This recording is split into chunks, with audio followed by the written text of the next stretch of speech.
Why young people are becoming woker and woker, a cultural emergency. Okay.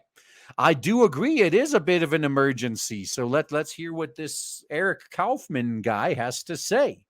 We are in a cultural emergency. Future generations are unlikely to value freedom and reason as we do. Why this is because they take it for granted. Once they give it up, once they lose it, and then they're put in a position where they wish they had it again, yeah, they'll learn the hard way. They'll learn to appreciate it after they've lost it. And things are going to get pretty bad for a while until they get better. But they'll get a lot worse first. Guarantee you that. Regardless of your stance on Israel-Palestine, the campus protests of since October 7th, have revealed a dark side of our dominant left liberal ideology with its emphasis on be kind humanitarianism and equal representation. Yeah, it's funny too. Like they claim to be tolerant and kind, but God, like these far leftists are the most hateful, intolerant people I've ever known. They always one-upping themselves.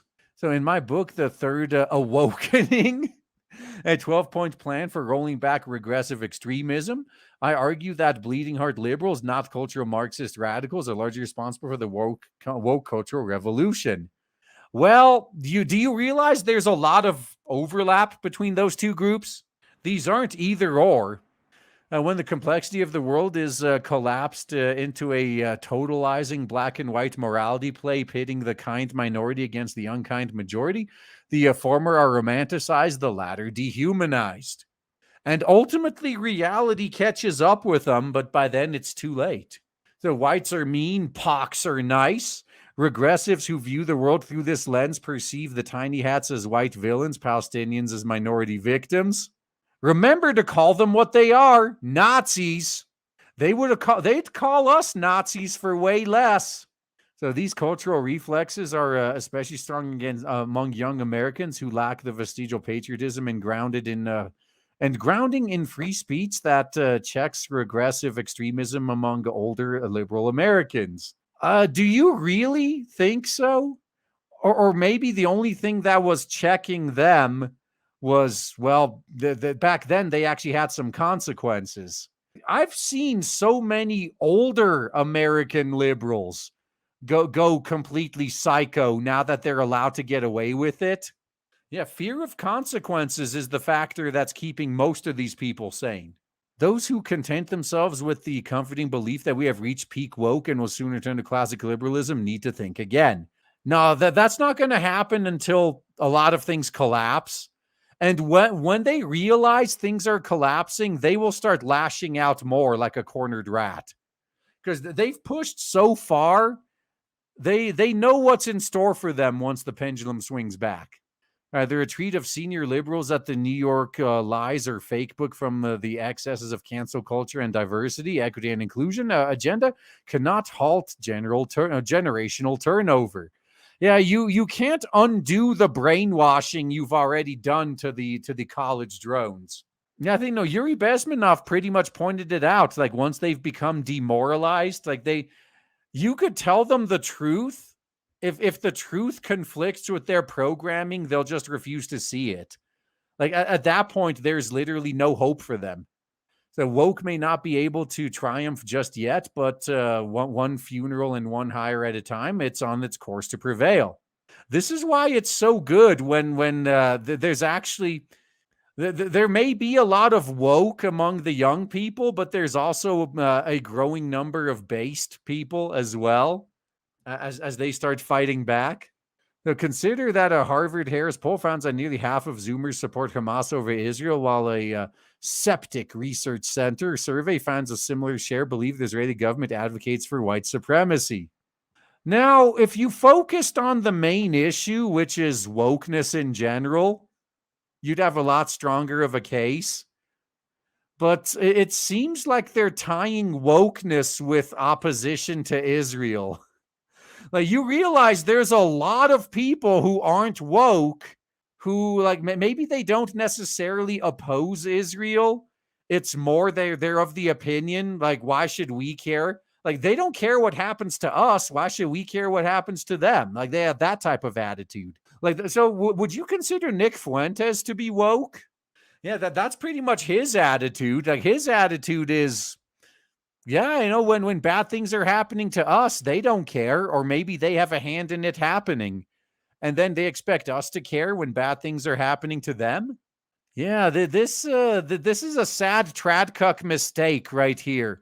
So tradcucks, they have the same black and white thinking that the woke do, which is, no, this is my opinion, and since I'm anti woke, my opinion is the anti woke opinion. Therefore, anyone who disagrees with my opinion must be woke, since I'm anti woke and I hold this opinion. Sadly, this tradcuck seems to have fallen for that. So among older people, the share who agrees is in the low single digits, exposing a massive generational canyon. Yeah, that's because both right and left, older people were programmed differently. So this youthquake is going to take place across the West. I find that British 18 to 25-year-olds split evenly on whether J.K. Rowling, who thinks a biological male is not a woman, should be dropped by her publisher, while fewer than 5% of those over 50 do. Regressive liberalism may be less fashionable in the boardrooms of current year than it was in current year -4, but its writ runs through, will likely run through them in current year +20. Yeah, that's probably true. Kind of like how we always say, like when it comes to gaming, for example, since video games are on such a long development cycle, it's entirely possible that, we're still going to be stuck with woke crap for like 4 or 5 more years before they can purge it from their system. Yeah, in this case, like what happens when the woke diversity hires get positions of power at these companies? All right, we should not lull ourselves into the comforting conceit that kids will grow out of the woke. Oh, they actually will to a degree, but then they're going to be even more bitter because then, yeah, now it's going to be our fault for not warning them hard enough. Once they finally wake up and they realize they've permanently destroyed their bodies, they've permanently destroyed their career chances, their career prospects, they're not going to direct that anger at those who tricked them. They're going to direct their anger at us for not warning them harder. A lot of them are already kind of doing that. Right, the rise of secularism, or if the rise of secularism is any indication, the young can readily serve as shock troops of a new order, leading society towards transformative value change. A detailed analysis of 5 decades of survey data by Dennis Chong and his California political science colleagues shows that young people as recently as the 2000s were much more tolerant of speech that might offend a sensitive member of a minority group than their Gen Z counterparts are today. Yeah, have you seen who the teachers are? Maybe there's a reason for this. The college indoctrinated youth, the leaders of tomorrow, are now more likely than young people with just a high school diploma to believe moral absolutism, overturning decades of prior research. I love how this guy just assumes that these useless college degree holders are the leaders of tomorrow. Looking at how many of them seem to be struggling to find a job with their useless degree, that leads me to claim otherwise. I really don't think they are the leaders of tomorrow. Oh, this belief, especially among young whammons, that sensitivity to minorities is more important than free speech. Truth or merit is likely to be sticky across across the life course. They're going to be filtered out. Like it's already happening. We keep hearing about a few of them who get cushy 6-figure jobs as like DEI executives. Most of them are baristas, though. It's probably going to be fine, even though it will get messy. I will give you that. So where do they catch these mind viruses? Social media, especially TikTok, is important, but so are the nation's schools. Well, thank you for at least realizing that. I agree with this. Social media is a contributing factor, but the biggest factor is the school system. The research I conducted with Zach Goldberg for the Manhattan Institute on the national sample of 1,500 18 to 20-year-olds shows that 72% of young people who reported being taught 5 or more racist ideas at school agreed that they sometimes think white people are racist and mean because of the way that black people have been treated. This is nearly double the level found among youth with no racism exposure. That's why they got to expose everyone to this shit. We got to brainwash them early. So the share of those who endorse racial preferences for black people in hiring and the promotion doubles with heavy CRT exposure, while the proportion of those who say the U.S. is built on stolen land spikes from 44 to 73%. I view this as my competition taking itself out. Hey, if all my competition wants to make these bad choices, fine. Fine, man. Less competition and more customers for me. No, regressive indoctrination is transforming the political loyalties of young Americans. Yeah, and that's pretty much the only time it becomes an actual problem is that then when they become the majority of voters and they start legislating their ideology. Like that's the point where you need to leave the country as soon as possible. But until then, just milk these idiots.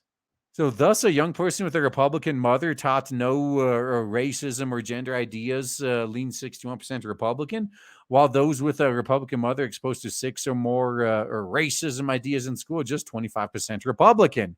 Hence why I always laugh at the trad cucks who claim they're going to win because they're the ones having all the kids, as they're sending their kids off to be brainwashed. Yeah, sure, you're going to win, all right. Yeah, you realize your kids are the ones that are going to be ratting you out to the Stasi, right? Yeah, just keep producing soldiers for your enemies. So they need to insist on removing political bias from the classroom while compelling schools to strictly adhere to ideology-neutral messaging. Or better yet, how about parents start pulling their kids out of these public schools? And some private schools even, too. The crimes of Stalin, Mao, and Pol Pot should be brought to life alongside those of Hitler and the Jim Crow regime. Yeah, Stalin and Mao have higher body counts than Hitler does. And yet Hitler is remembered as the worst person ever, and Stalin and Mao, they just kind of get glossed over. Wonder why. When it comes to the culture, we need to win hearts, not just arguments. Yeah, look, you literally can't win an argument based on facts when you can't even agree on basic biology. Now, this effort requires a major reallocation of political capital. Conservative priorities must reorient away from economics and foreign policy towards the reform of cultural institutions. You could do both.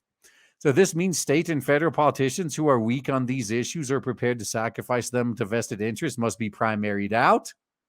That's what I've been saying from the start, man. I'm glad they're catching up. The hour is late. Only a laser-like focus on reforming schools can avert our slow-motion civilizational train wreck. He's not wrong. It's not looking very good. Once the boomers all retire or die off and all these positions open up and start getting filled by millennials and then Gen Z, yeah, things will get way worse before they get better. So be prepared. Things will get better, though.